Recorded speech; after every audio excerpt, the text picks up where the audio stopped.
லீடர்ஷிப்ங்கிறது என்ன தெரியுமா?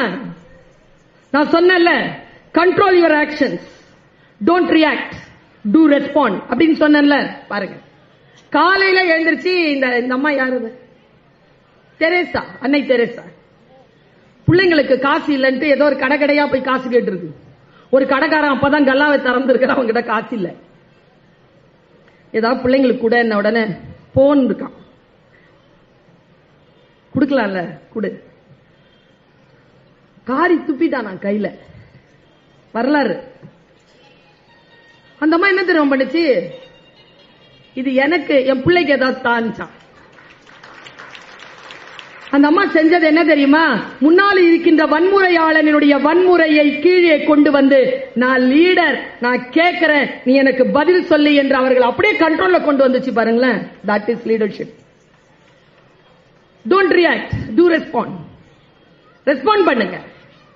அடுத்தது சொல்லுகிறேன், நீங்கள் உண்மையாக இருந்தால் உங்களை விட்டு சில பேர் போவார்கள்.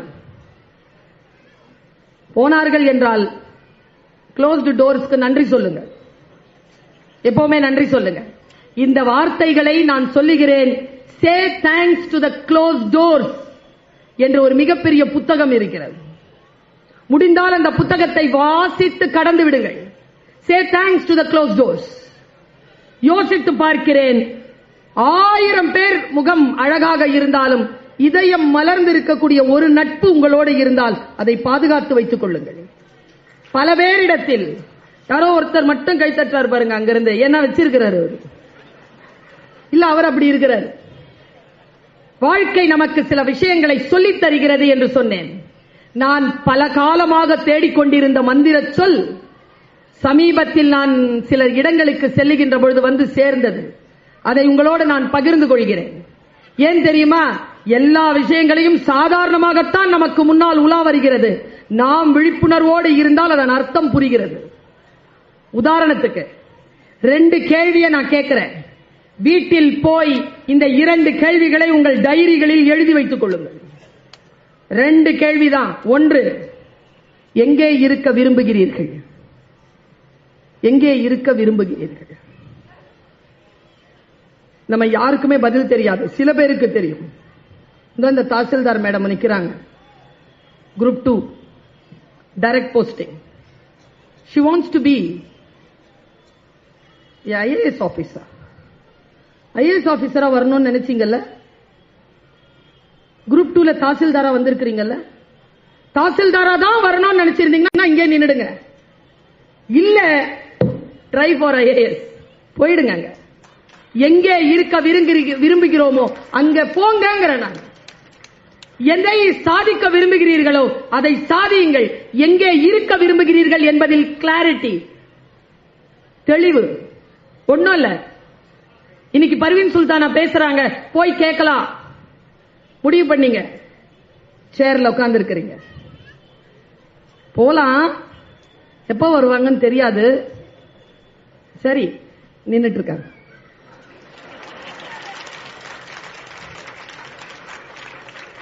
எங்கே இருக்க விரும்பி திட்டமிடுங்கள். சிலது தற்செயலாக நிகழும், அது வாய்ப்புதான். ஆனால் பிளான் பண்ணி கிடைக்குது இல்ல, பிளான் அண்ட் கெட் இட். நான் நினைச்சேங்க, சத்தியமா நினைச்சேன். மேடம் கிட்டயும் சொன்னேன், நம்முடைய டெபுட்டி கலெக்டர் மேடம் கிட்டயும் சொன்னேன், மேடம் கரெக்டா நான் 7 மணிக்கு என்ன பேசுறதுக்கு விடுங்க மேடம், 8 மணி வரைக்கும் பேசுறேன் மேடம். ஓகே, ஏன் தெரியுமா 7ல இருந்து 8ன்னு கேட்டேன். I know your schedule. எதையும் plan. Where you want to be, எங்கே இருக்க விரும்புகிறீர்கள் அங்கே இருங்கள். நான் இங்கே இருக்க வேண்டும் என்று விரும்பி இருக்கிறேன், இதோ நான் இங்கே நிற்கிறேன். நீங்கள் அங்கே இருக்க வேண்டும் என்று விரும்புகிறீர்கள், அங்கே இருக்கிறீர்கள். எங்கே இருக்க வேண்டும் என்று விரும்புகிறீர்களோ அங்கே இருங்கள் என்கிறேன் நான். இதுதான் விதி. 2வது, எதற்காக நினைவு கூறப்பட வேண்டும் என்று விரும்புகிறீர்கள்? You have any plan? எதற்காக நினைவு கூறப்பட விரும்புகிறீர்கள்? அதை செய்யுங்கள். அதை செய்யாம அந்த சிக்னேச்சரை போடாம நோய்வாய்ப்பற்றாதீங்க. அதை செய்யாமல் அந்த சிக்னேச்சர் போடாம வாழ்க்கையை நிறைவு செய்து கொள்ளாதீர்கள். எதற்காக நினைவு கூறப்பட வேண்டும் என்பதிலே உறுதியாக இருங்கள். இந்த 2 கேள்விகளை நான் மிகப்பெரிய கேள்விகளை உங்களுக்கு முன்னால் போட்டு இருக்கிறேன். இன்னொரு விஷயத்தை சொல்றேன். நான் ஒரு முறை பேசுவதற்காக சென்ற பொழுது சாப்பிடறதுக்காக நாங்க போய் உட்கார்ந்தோம். எனக்கு முன்னால் 60 வயது கடந்த ஒரு பேச்சாளர், ஒரு ரகசியம் சொல்லவா, மேடையில பேசுறதை விட சூப்பரான விஷயத்தை தெரியுமா, சத்தியமா சொல்றேன், மேடையில பேசுறது பெரிய விஷயம் இல்லைங்க. உண்மையாவே லாபகரம் எது தெரியுமா, நல்ல பேச்ச கேட்கிறது. ரொம்ப லாபங்க அது, பேசுறதை விட. யார் நல்ல பேச்சாளர் தெரியுமா?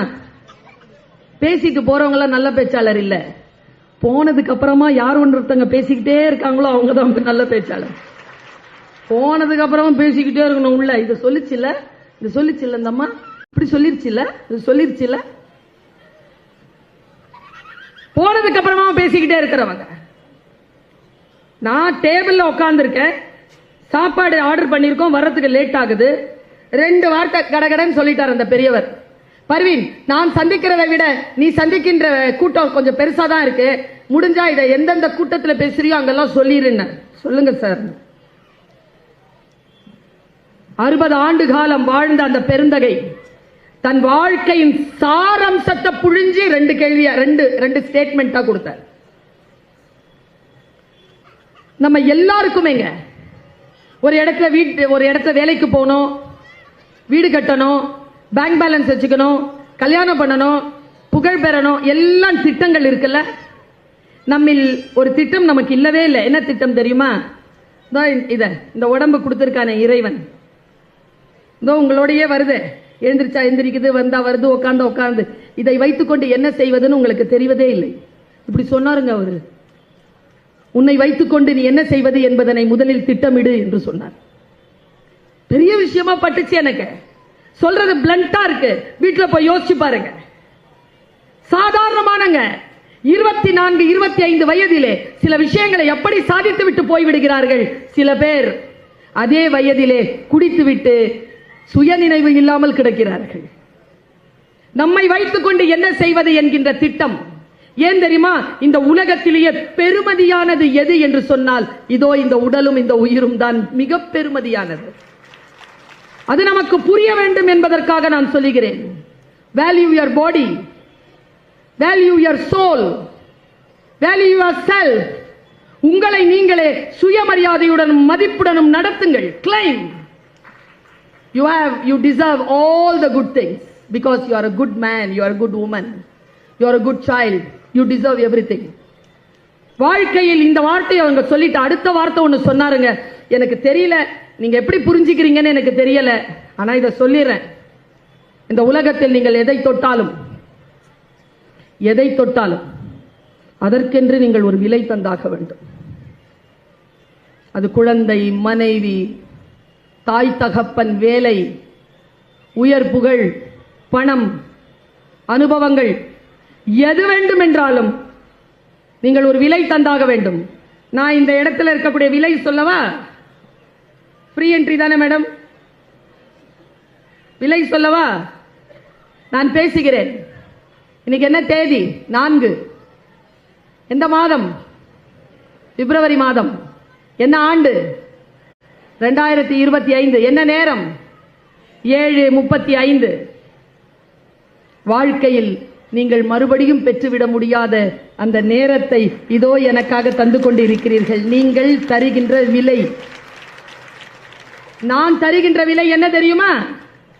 என்னால் மறுபடியும் பெற்றுவிட முடியாத என் வாழ்க்கையின் மணித்துளிகளை இதோ நான் உங்களுக்காக தந்து கொண்டிருக்கிறேன். இது நான் தருகின்ற விலை. விலை இல்லாமல் இந்த உலகில் எதுவுமே கிடைக்காது. எல்லா விலைகளும் பணத்தோடு தொடர்புடையது அல்ல. இதை நாம் புரிந்து கொள்வது. இந்த வார்த்தை இருக்கல்ல, இந்த வார்த்தை ரொம்ப அற்புதமான வார்த்தை. சின்ன பிள்ளைகள் நிறைய பேர் இருக்கிறீர்கள். அவங்களுடைய துக்கங்கள் என்னன்றது நம்ம கடந்து வந்துட்டதுனால நமக்கு புரியல. முக்கியமா இந்த அடாலசன்ட்ல இருக்கிற பிள்ளைகள் இருக்கிறாங்கல்ல, நம்மை விட அவர்களுடைய உலகம் ரொம்ப சிக்கலானது. தெரியுமா உங்களுக்கு? நம்மை விட சிக்கலானது அவர்கள் உலகம். ஆனால் அவர்களை பற்றி நாம் நினைப்பதே கிடையாது. அவர்களை பற்றி மிகப்பெரிய விஷயங்கள் எதுவும் நம்முடைய மனதிலே கிடையாது. நான் அவர்களையும் சேர்த்து சொல்லுகிறேன். ஒரு ஆணும் பெண்ணும் சேர்ந்து திருமணம் செய்து கொண்டார். அவர்களுடைய வாழ்க்கையில் அவர்கள் விலக வேண்டும் என்று சொன்னால் அதற்கு பெயர் விவாகரத்து. ரொம்ப கொடுமையான வார்த்தை அது. குரானிலே இறைவன் விரும்பத்தகாத ஒரே வார்த்தை விவாகரத்து என்ற சொல்லுதான். இறைவனுக்கு அது பிடிக்கவே பிடிக்காது. இன்னும் ஒரு வார்த்தை சொல்லுகிறேன். திருமணமான வயது வந்த திருமணமான தம்பதியினருக்கு விவாகரத்து போலதான் இந்த குழந்தைகளுக்கு பிரேக்கப். கைத்தற்றதெல்லாம் பாதிக்கப்பட்டதுங்க. அங்கிருந்து வருது. எவ்வளவு கஷ்டம் தெரியுமா? அந்த பிள்ளைகளோடு தான் என்னுடைய வாழ்க்கை கல்லூரியில் போய்கிட்டு இருக்கு. இந்த வயது ரொம்ப கஷ்டங்க. அம்மா கிட்டையும் சொல்ல முடியாது, அப்பா கிட்டையும் சொல்ல முடியாது, புரியாது. இந்த கையில ஒரு பிசாசை கொடுத்து வச்சிருக்காங்கல்ல, இந்த கொல்லிக்கட்டையால வரக்கூடிய தீமைகளில் இதுவும் ஒன்று. உங்க எல்லாருக்கும் ஒரு ரகசியத்தை சொல்றேன். வாழ்க்கையில நல்ல துணை வாய்க்க வேண்டும் என்றால் இதுல பேசுறத நிறுத்துங்க, இதுல கம்யூனிகேட் பண்றத நிறுத்துங்க. யார் ஒருவர் இதுல கம்யூனிகேட் பண்றத நிறுத்துறாங்களோ அவங்க நல்ல வாழ்க்கை துணையை பெறுகிறார்கள். இல்லைன்னா பேச்சுவார்த்தை செஞ்சு மோதிர மாத்தி நிச்சயதார்த்தத்தோட முடிஞ்சு போயிடுது நிறைய கல்யாணம். ஏன்னா அவ்வளவும் பேசி தீர்த்துறது. இதுக்கு மேல உனக்கும் எனக்கும் பேசுவதற்கு எதுவும் இல்லை என்பதனால் நாங்கள் திருமணத்தை ரத்து செய்கிறோம் என்று சொல்லி நிறைய திருமணங்கள் ரத்தாகுது. தெரியுமா உங்களுக்கு? எங்க தாத்தா பாட்டி எல்லாம் அப்படி வாழவே இல்லை, ஆனா சேர்ந்து வாழ்ந்ததுங்க. எங்க அம்மா அப்பா எல்லாம் அப்படி வாழ்ந்ததே இல்லை, ஆனா சேர்ந்து வாழ்ந்ததுங்க. 58 வருஷம் எங்க அம்மாவும் அப்பாவும் சேர்ந்து வாழ்ந்தது. யோசித்து பார்த்தால் நமக்கு என்று வரக்கூடிய சொற்கள் எவை? எதை வைத்துக்கொண்டு நான் எப்படி இதை பார்ப்பது? பாருங்க, இப்படியே நிக்கிறீங்க. நான் ரொம்ப சூட்சுமமான ஒரு விஷயத்தை சொல்றேன். ரொம்ப முக்கியமான விஷயம் இது. எப்படி என்கின்ற சொல்லுக்கான பதில், எதற்கு என்று சொல்லுவதற்கான பதில், ஏன் என்று கேள்விக்கான பதில் சொல்லுகிறேன். நான் அந்த குழந்தை ஒண்ணு பாட்டு பாடின வீடு பத்தி சொன்னேன்ல, அந்த நிகழ்ச்சியில எனக்கு ஒரு கூட்டத்தில் பேசுற வாய்ப்பு. அந்த கூட்டத்தை பத்தி சொன்னேன்னு வச்சுக்கோங்களேன், நீங்க ரொம்ப அலர்ட் ஆயிடுவீங்க. கனடா நாட்டில் நடந்தது. போன வருடம் மட்டும் கனடா நாட்டில் 63 இளைஞர்கள் தற்கொலை செய்து கொண்டிருக்கிறார்கள், தமிழ் பேசுகின்ற இளைஞர்கள். அதனால மிஸ்டர் தமிழ் கனடா அப்படிங்கிற ஒரு அமைப்பு என்னை பேச கூப்பிட்டது. நான் போனேன். ஒரு க்ளோஸ்ட் ஆடிட்டோரியம், ஒரு 150 பேர், 2 நாள்ல பிக்ஸ் ஆயிருச்சு மீட்டிங். நான் ஒரு 45 நிமிஷம் பேசினேன். ரொம்ப கவனமா கேளுங்க இத. நான் சொன்னல ஏன் எதற்கு எப்படி 3த்துக்குமான பதில் கிடைச்சிரும். இப்போ நான் பேசிட்டேங்க, 45 நிமிஷம் பேசினேன். பேசி முடிச்ச உடனே ஒரு பொண்ணு என்னை பார்த்து ஓடி வந்துச்சு. அதுக்கு ஒரு 45 வயசு இருக்கும். ஆனா பிரமாதமா இருக்கா, இப்படி இருக்கா, சரியான பணக்காரின்னு தெரியுது. அவ கையில வச்சிருக்கக்கூடிய, அவ போட்டிருக்கக்கூடிய வைர வைடூரியங்கள், வெரி வெரி ரிச். நல்ல வெஸ்டர்ன் ட்ரெஸ் பண்ணியிருந்தான். பேக் ஸ்டேஜ்க்கு வந்து கையை பிடிச்சிட்டான். கையை பிடிச்சி கைக்கு முத்தம் கொடுக்குறா, என் கைக்கு. Thank you thank you thank you so much thank you. 8 வருஷம் 8 இயர்ஸ் சிறையில் இருந்த உள்ள. I was arrested. இன்னைக்கு ரிலீஸ் ஆயிட்டேன். இன்னில இருந்து நான் வேற. தேங்க்யூ தேங்க்யூ சொல்லிக்கிட்டே நிக்கிறாளா? கண் கலங்குதா? நான் அவளை பார்க்கல, அவ மேக்கப் கரையுது. என்ன அழகா மேக்கப் போட்டிருக்கு, இப்படி கரைஞ்சிட்டு நிக்கிறாளேன்னு பாக்குறேன். போயிட்டா. போன உடனே மண்டையில் அடிச்சது, ஏ சுல்தானா என்ன வேடிக்கை பார்த்துட்டு நிக்கிற, ஓடு. ஏன்? 45 நிமிஷத்துல 18 பாயிண்ட் பேசியிருக்கேன். எதுல அவ மனசு உடைஞ்சா? எதுல அவ ரிலீவ் ஆனா? அந்த ஒரு பாயிண்ட் தெரிஞ்சிருச்சுன்னா அந்த ஒரு பாயிண்டோட போயிருவேன்ல நானு. உங்க எல்லாருக்கும் அந்த ஒரு பாயிண்ட் சொல்லுவேன். எதுக்கு 45 நிமிஷம் பேசுவாங்க? உங்கள் மனதிலும் ஏதேனும் உடையலாம், ஒரு திறக்கலாம், ஒரு ஓடு உடையலாம். அந்த பொண்ணு நான் என்ன சொன்னதுல அது மாறுச்சு அப்படின்ட்டு வெளியில அந்த குளிரையும் தாங்காம ஓடுனா. அவ அந்த BMW கார், BMW மெர்சிடிஸ் அது திறக்கிறான். அதுக்குள்ள எங்க வா அவன் தான் எஸ் மேம் 45 நிமிஷம் பேசினேன்ல, 18 பாயிண்ட் பேசினேன்ல, ஏதோ ஒண்ணு ரொம்ப பிடிச்சதுன்னு சொன்னி, அது என்னதுன்னு சொல்லுன்னு. அவ சொல்லிட்டா. அவ எங்க உடஞ்சா, அவளுக்கு எங்க அந்த மனம் திறந்ததுன்னு அவ சொல்லிட்டா. உங்களுக்கு அது வேணுமா? வேணுமா? கவனமா கேளுங்க. ஒரு காடு, சரியான டென்ஸ் ஃபாரஸ்ட். ஒருத்தன் நடக்கிறான். நடந்துட்டு இருக்கும்போது திடீர்னு ஒரு பெரிய பாம்பு புத்து பார்த்துட்டான். சைலண்டா போயிடலன்னா உள்ள இருந்து ஒரு கருநாகம் வந்துருச்சு. கருநாகம் வந்துருச்சுன்னு கட கட கட கடன்னு தாண்டி போனா பாருங்க. கருநாகத்தை இவன் பார்த்த மாதிரி கருநாகமும் இவனை பார்த்துருச்சு. நேரா இறங்கி கூடவே வருது. வேற வழி கிடையாது. போறான், போய்கிட்டே இருக்கிறான். வர்றது பாம்பு தான், ஆனாலும் மனசை கொஞ்சம் தேத்திக்கிறான். அது பாட்டுக்கு அது போகுது, நமக்கு என்ன இருக்குது? இப்ப நாம தான் அப்படி போயிட்டு இருக்கிறவங்க.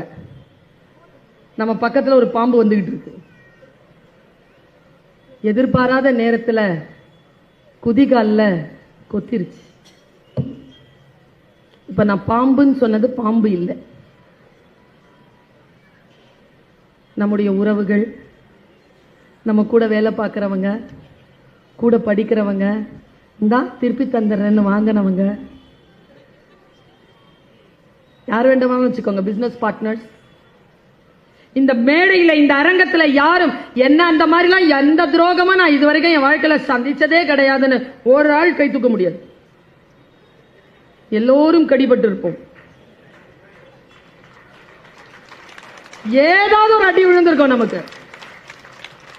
சரி, இப்போ கடிப்பட்ட, பாம்பினால் கடிப்பட்ட நமக்கு 2 வழி இருக்கு. இதான் பாயிண்ட். 2 வழி இருக்கு. ஒன்னு, நேரா அந்த பாம்பு கிட்ட தேடி போலாம். அது கொத்திட்டு போயிருச்சு. பாம்பே பாம்பே, நீ ஏன் என்னை கொத்தினாய்? நான் என் வழியில் தானே போனேன், உன் வழிக்கு வந்தேனா? நீ தானே வந்தாய், சரி வரட்டும் என்று தானே நான் போனேன். நீ என்னை கொத்தினாயே, கொத்தியது நியாயமா? போய் தேடி கண்டுபிடிச்சு பாம்பு கிட்ட நியாயம் கேட்கலாம். அது என்ன நீயா படமா? உடனே திரும்பி வந்து கொத்தனா இடத்துல இருந்து விஷத்தை உருவுறதுக்கு. பாம்புகளிடத்தில் ஒருபோதும் நீதி கிடைக்காது. நாம் நீதியை எதிர்பார்க்கவே முடியாது. அதை துரத்துவதை விட்டு விடுங்கள். கடி வாங்கிட்டீங்கல்ல, கம்முன்னு இருக்கு. என்ன செய்யலாம் தெரியுமா? Don't chase the snake. கடிப்பட்டு விட்டீர்கள், விஷம் ஏறிக்கொண்டிருக்கிறது. விஷத்தை இறக்குவதும், அதற்கு முறிவு கண்டுபிடிப்பதும், அதற்கு மருத்துவம் பார்ப்பதும் தான் உங்கள் வேலையாக இருக்க வேண்டுமே தவிர பாம்புக்கு பின்னால் போவது உங்களுடைய வேலையாக இருக்க கூடாது என்பதனை நீங்கள் முடிவு செய்கின்ற அந்த வினாடியில் நீங்கள் வாழ்க்கையில், வியாபாரத்தில், படிப்பில், எல்லா விஷயத்திலும் ஜெயிக்கிறீர்கள். இதுதான் நான் அந்த பொண்ணுக்கு சொன்னது. நம்முடைய வாழ்க்கை நமக்கு சில விஷயங்களை சொல்லித் தருகிறது என்றேன் நான். சொல்லித் தருகின்ற பொழுது யார் ஒருவர் அதை கேட்டுக்கொள்கிறார்களோ, மனம் திறந்து அதை வாங்கிக் கொள்கிறார்களோ, அவர்கள் சில விஷயங்களில் ஜெயிக்கிறார்கள். நான் இப்படி சொல்றேங்க, அறம்னு ஒண்ணு இருக்கு. இந்த உலகத்தை ஆட்சி செய்வது அதுதான். அறம் தான் ஆட்சி செய்கிறது. நீங்கள் அதற்கு என்ன பெயர் வேண்டுமானாலும் வைத்துக் கொள்ளுங்கள். இயற்கைன்னு சொல்லுங்க, கடவுள்னு சொல்லுங்க, பிரபஞ்சம்னு சொல்லுங்க, எது வேண்டுமானாலும் சொல்லுங்கள். அறம் தான் வாழ்க்கையை செலுத்துகிறது. அறத்தோடு வாழ்தல் என்றால் என்ன? இந்த கேள்விக்கு மட்டும் பதில் வந்துருச்சுன்னு வச்சுக்கோங்க. 2008ங்க, 2008. இன்றிலிருந்து எத்தனை ஆண்டுகள்? 17 ஆண்டுகளுக்கு முன்னால். பேரிழப்புங்க. அப்படி விதிர்த்து போய் நிக்கிறேன், அழுறேன், கதறேன். சல்லா துணி போட்டுக்கிட்டு கடவுள் கிட்ட தான் அழுக. எனக்கு இது நடக்கலாமா? எனக்கா நடக்கிறது? எனக்கு ஏன் இப்படி நடக்கிறது? ரொம்ப ரொம்ப ரொம்ப ரொம்ப வேதனையில. எங்க அம்மா நான் அழுதுட்டு இருக்கிற நேரத்துல நான் தொழுக முடிச்சிட்டு வரட்டோன்னு பார்த்துட்டு வந்த உடனே ஒரே வார்த்தை தான் சொல்லுச்சு. நீங்க எல்லாரும் தெரிஞ்சுக்கோங்க, சில வார்த்தைகள் அப்படித்தான் வரும்.